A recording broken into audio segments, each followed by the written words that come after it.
ओम नमस्ते जी। मैं योगाचार्य अशोक शास्त्री आप लोगों के सामने आज की एक बहुत ही गंभीर समस्या को लेकर प्रस्तुत हुआ हूं कि आज हम लोग प्रायः सोचते हैं कि हम अपनी संतान का निर्माण कैसे करें, हमें संतान को कैसे पालन पोषण करना चाहिए, अर्थात जिससे हमारा बुढ़ापा सुधर सके। लेकिन हम लोगों से अपनी संतान का निर्माण करना नहीं आता, तो हम वो कैसे करें? क्योंकि जब हम कोई भी कार्य करते हैं तो उसमें एक विचार करते हैं, निर्णय लेते हैं, लेकिन संतान के उसमें हम कोई निर्णय नहीं लेते हैं। जब संतान के निर्माण की बात आती है तो उसमें निर्णय लेने की कोई आवश्यकता नहीं, ये व्यक्ति सोचता है। जैसे यदि हम उदाहरण के तौर पर समझें कि जैसे भूमि होती है और यदि उसमें कोई फसल बोनी होती है तो पहले वो सोचता है कि मुझे इस फसल से कितना अनाज या उत्पत्ति करनी है,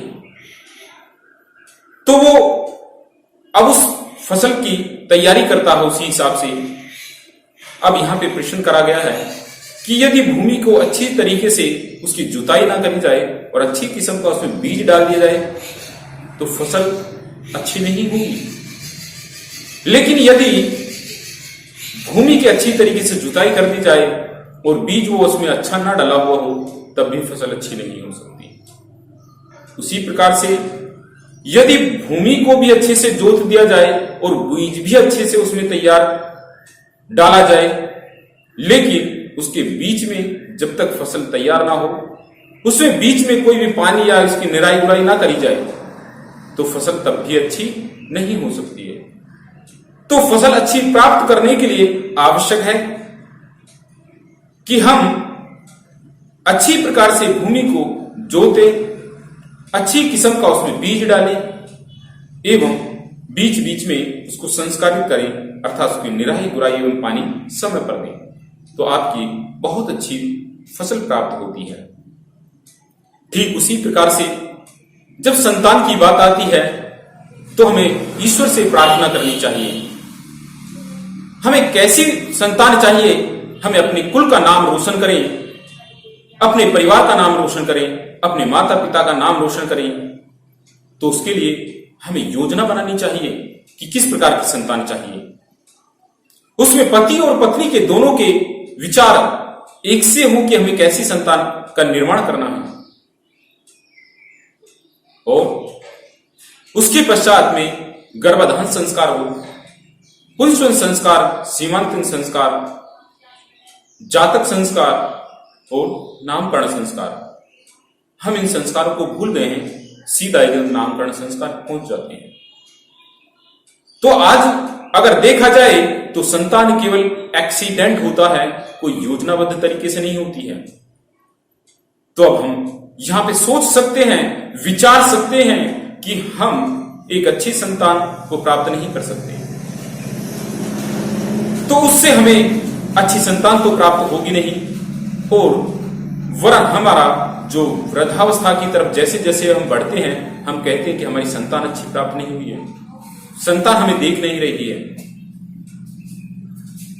तो हम बच्चे को यदि संस्कारित करनी है तो उसके गर्भ में आने से पहले बच्चे का पूरी योजना बनाएं, उसे संस्कार प्रदान करने का प्रयत्न करें। महाभारत में तो यहां तक कहा गया है कि अभिमन्यु ने जो चक्र था उससे गर्भ में रहते हुए सीख लिया था।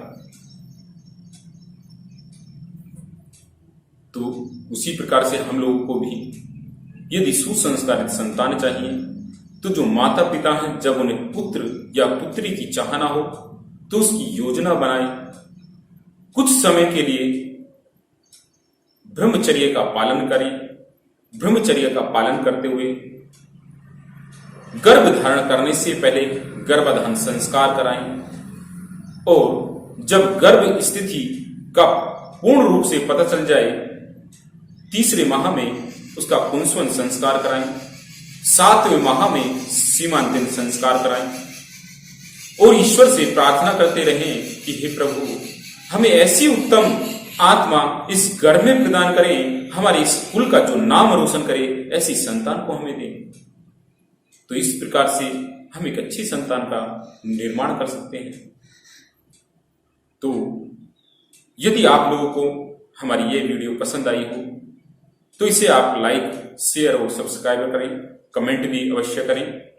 और इसमें हम मान लीजिए गर्भ के पश्चात में अपने बच्चों का निर्माण कैसे करें, उन संतानों को हम सुसंस्कारित कैसे बनाएं। गर्भ के पश्चात में गर्भ धारण हो गया, शिशु आपके परिवार में आ गया, तो अब हम उसको कैसे संस्कारित करें, तो उसके लिए आप हमारी अगली वीडियो में देखेंगे संतान निर्माण भाग 2।